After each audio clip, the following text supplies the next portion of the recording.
You have to be open-minded if you want to grow, if you want to learn.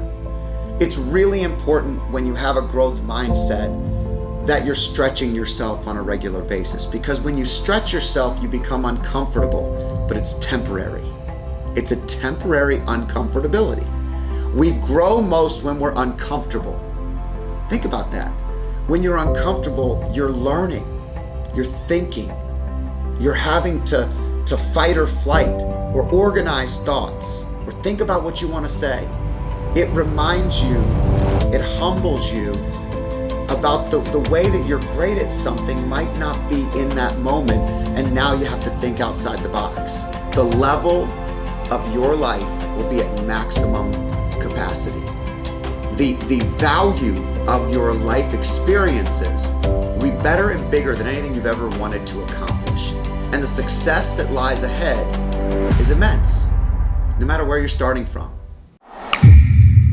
No matter how old you are, if you're growing, if you're learning, if you're developing, if you're creating a life where you're always willing to try new things, and those things involve deep relationships, not just wide, but deep relationships, the level of your life will be at maximum capacity. The value of your life experiences will be better and bigger than anything you've ever wanted to accomplish. And the success that lies ahead is immense, no matter where you're starting from. What about advancement? What about watching other people advance in life and not knowing why? The reason is, if you're not doing these two things, it's inevitable that you're going to watch other people pass you by, and nobody wants that. It reminds me of an old story that I saw one time when they were interviewing this 99-year-old woman. And they said, ma'am, what is your secret for success? And we've all seen this. We've all seen the question of someone that's 99. I had my 98-year-old aunt at my house at Thanksgiving, and it's the first thing I asked her. What is the key? What is the key, right? Well, this particular interview, this lady's asked, what keeps you living? How are you living so healthy and so great at 99 years old? And she looked right at the interviewer and she said, I'm just never going to be an old fogey. And he laughed and he goes, what's an old fogey? And an old fogey, she describes as she starts to say, you know how, do you ever cook? And have you ever burned your hand while cooking? And of course, the person goes, yeah, absolutely. I've burned my hand when I've cooked. And she goes, did you stop cooking the rest of your life? And he goes, no, I didn't stop cooking the rest of my life. And she goes, do you know how many people in life stop everything because they got burned at something? Being an old fogey is giving up. Being an old fogey is quitting. It's stopping doing something because it hurt once. So let's apply that to life real quick. It means that if you don't continue to grow and learn and work past the burn, you don't experience the real greatness of life. The value of a burned relationship could be and mean the next great relationship, the one that you're meant to be with, is right on the other end of that burn.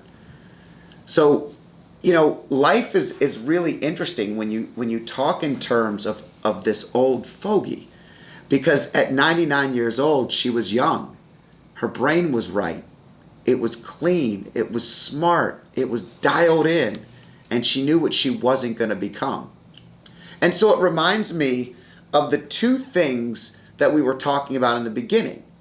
If you want to have that long, successful, fulfilling life, these two things will get you there.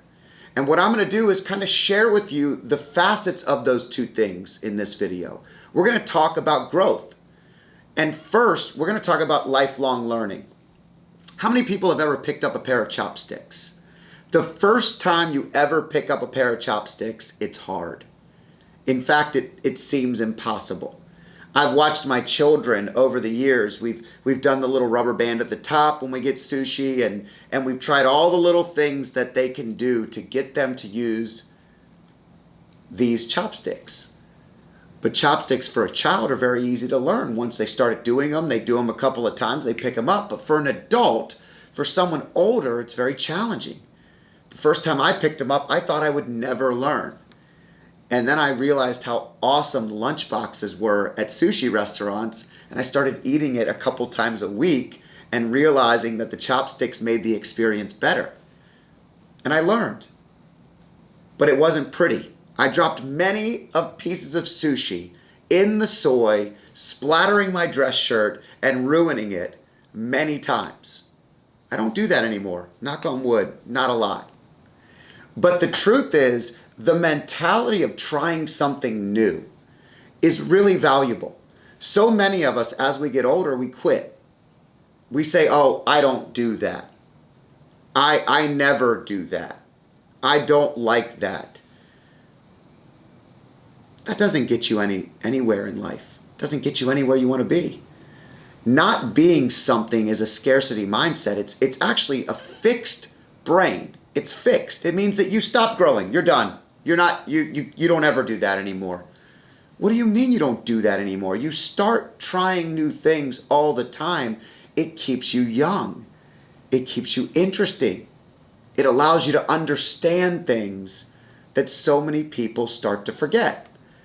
See, the chopsticks are just a metaphor for all the other things that you have in life. Relationships, anything requires a little bit of challenge, a little bit of newness, a little bit of stretching our comfort zones. I also believe that growth is imperative. When you want to be a lifelong learner, part of being a lifelong learner is surrounding yourself with young people. So why is that important? It's not just important to surround yourself with young people, by the way, but really just a different age demographic altogether. Enough young people keep you young. They keep you innovative. They keep you thinking. I remember creating the concept of having a wine festival in our city and how it was going to raise money for charity and what it would do for the community. And I remember the energy and creativity and excitement and everything that I had in that room in the board meeting of a Rotary meeting that we were having and talking about different ideas. And I remember sitting 10 or 11 years later listening to other people come up with the same ideas and having zero energy. Being 10 years older and going, are we going to start this all over again? The 10 years of experience and wisdom and growth had taken me to a place where I was comfortable. And when I'm listening to new ideas, I had to remind myself where mine started. I had to remind myself that that energy and that vigor and that excitement comes from youth. Comes a little bit from ignorance, from not knowing what lies ahead. Not knowing what lies ahead is sometimes the best thing for us. Once you know what it is, it's challenging. If you've never had a shot before, you really don't know if it hurts or it doesn't. You can assume it does because it's a needle, but it's not until you've had that shot that now you start to flinch when it comes to your arm. Maybe you don't, but I do. And the reality is, when you look at these situations of young people being around you at all times, it keeps you young. It keeps you thinking. It keeps you growing. It keeps you vibrant with language. Even understanding the words that are coming out. I have a 12 and a 15-year-old, and they don't say crazy things, but I mean, at the end of the day, there are things that I hear, and I'm like, what does that mean? What does cap mean, right? You know, when I was a kid, I remember saying cool, and my grandparents would be like, cool? What does cool mean? What do you mean by cool? And there were little simple things that they would joke on me about that we now joke on the next generation about. But knowing what that word means helps me understand them better in a business environment. Knowing what those words mean and how they're being used helps me actually empathize and sympathize in moments when they're talking about something that I don't understand. Music. You know, I talked about this a lot. I love music. Music is something that I think transcends age. And you know, I have a niece that I just gave the Pearl Jam album to. And she thinks it's pretty cool. At least she told me she did. And it was something that was awesome when I was young, right?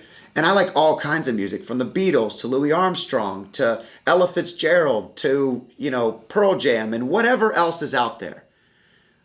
And I love new stuff. But some of the new stuff I don't get. I don't feel it the way I felt the other stuff. But it doesn't stop me from every once in a while pulling up Apple Music and listening to the top 100 charts and just going through a couple of the songs and listening to see what I like and what I don't like. And is there some commonality? Is there something I can get behind? Is there an occasional song I'm like, wow, that's awesome. That beat dropped and I just felt the energy and I totally relate to it. I mean, it's definitely new, but I can't tell you how many friends I have or how many people I talk to. They're like, everything is bad. I remember when I was a kid, my mom introduced me to the Beatles. And my mom introduced me to Elton John and Billy Joel. And my dad introduced me to AC/DC and ZZ Top and Peter Frampton and all these rock stars. And they were different types of music, but I could see the difference and feel the difference in the way that my parents felt it. And I remember bringing home Dave Matthews Band and telling my mom how awesome they were and her listening to it. And not only listening to it, but loving it. Really going to concerts. It got to the point where I stopped going to the concerts because my mom was at every one of them. And it's funny today because now at the age I'm at now, I love to be at a concert with my mom. In fact, the last time he came to town, I didn't go and I wanted to, and I called her and she didn't go and she wanted to, and we should have gone together. What's the point? The point is my mom knew that she could introduce great music to me, but I could also introduce great music to her. And just because I am young and I'm her son didn't mean that my value and my opinions weren't valuable. And I love that. I did the same thing with my father. He listened to things that as long as there was a hard guitar and a really heavy beat, my dad liked it. And so you just have to learn what people like. And I think that youthful energy was instilled in me at a very young age, to the point where when my sons like something, I listen to it. I don't always like it right away, but I'm open-minded. And you have to be open-minded if you want to grow, if you want to learn. It's really important when you have a growth mindset that you're stretching yourself on a regular basis. Because when you stretch yourself, you become uncomfortable, but it's temporary. It's a temporary uncomfortability. We grow most when we're uncomfortable. Think about that. When you're uncomfortable, you're learning, you're thinking, you're having to fight or flight or organize thoughts or think about what you want to say. It reminds you, it humbles you about the way that you're great at something might not be in that moment, and now you have to think outside the box. I'm not an expert at NFTs, okay? NFTs is another example. If you don't know what an NFT is, Google it. If you know what an NFT is, try explaining it to your parents. It's not easy. It's digital. It's cool. It's hip. It's a little different. But I'm super interested in learning about it. And I'm interested in learning about it because if I don't do that, life stands still. And I become just another person that says, I don't do that. See, they find that people that work well into their latter years have a purpose that retirement can take away. When you stop doing something that you've always been great at, life can slow down sometimes too much. But if you're a lifelong learner, a lifelong reader, a lifelong grower, you have a tendency to always have your hand in something. Maybe you're volunteering. Maybe you're dedicating your time to something that matters to you. But it does matter to create something and learn something even as we age. The other thing that's really, really imperative. So we said there's two things. One is a lifelong learner. It's a grower. It's really important to focus on that growth and that lesson of depth and non-scarcity mindset, but abundance. There's always something you can learn and grow from somebody. There's number two. Number two is valuable. Number two has to do with connection, with your relationships. It has to do with depth, not width. I want to say that again. What does depth and not width mean? When you're talking about the depth of relationships, it means that who do you call when something great happens? When something so great in your life happens, how many deep friends do you have that you can call that are genuinely going to be happy for you? I mean, seriously, non-apologetic, not jealous. Hey, I'm going to a Cowboys game. I'm going to sit on the 50-yard line. It's a playoff game. I'm so excited. Who do I call? I can call some people and they'll be like, oh, yo, wow, you get to do that again? That's pretty cool. I can call some people like I did a couple days ago when I called my best friend from childhood who was like, oh, Niners, Cowboys. It's like when we were kids. The energy that I got from a 5-minute conversation was everything I need to know the depth of that relationship. Having deep relationships and not wide relationships is valuable. Let me tell you about width. Width is knowing everybody in the room, but not really knowing anything about them. So acquaintances are what most of us have. Most of. Facebook, social media, it's all width. Now, if you choose to take that deep, then you can really learn about the person. Social media is a great example of width. You can have thousands of friends. How many of them, when you post something, genuinely care? How many of them, when you post something, genuinely just feel the need to have to respond? And how many of them just need you to know that they're watching? I don't know the answer to that. So I like to have depth in my relationships. See, it's a lesson I learned from a couple of my uncles when we were in political conversations and we were talking about in politics, so many people want to be your friend because they know what you can do for them if you're elected.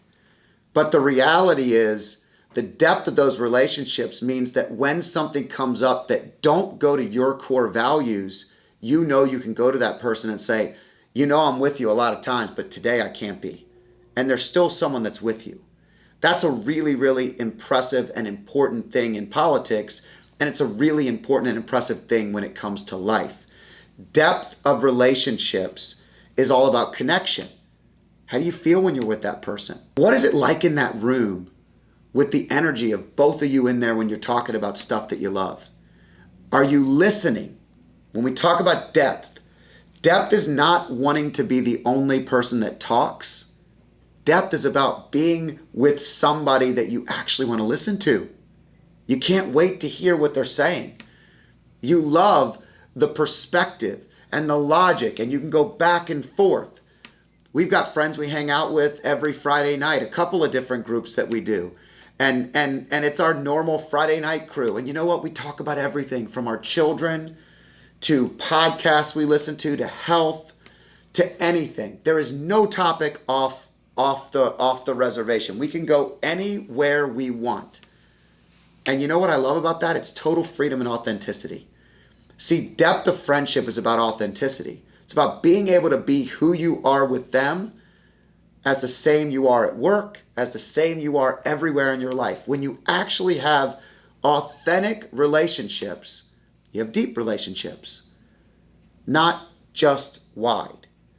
And there's nothing wrong with having lots of acquaintances. There are lots of times in my life that having the width of great friendships and truly caring about other people is of great value. But the reality is this: I want to have more people in my life that love what's going on in my life. And the way I get that is by giving it. The way I get there is by creating depth, by caring, by empathizing, by dialing into what's important to that person, and then remembering the response I get and how that made me feel when it's the other way around. Because there are lots of people that want this depth of friendship. There are lots of people that are out there that are looking for this. But you got to find them. You got to invest in them. So here's the key. The two things that are most important to live that life of fulfillment, success, Longevity with fun is a lifelong learner.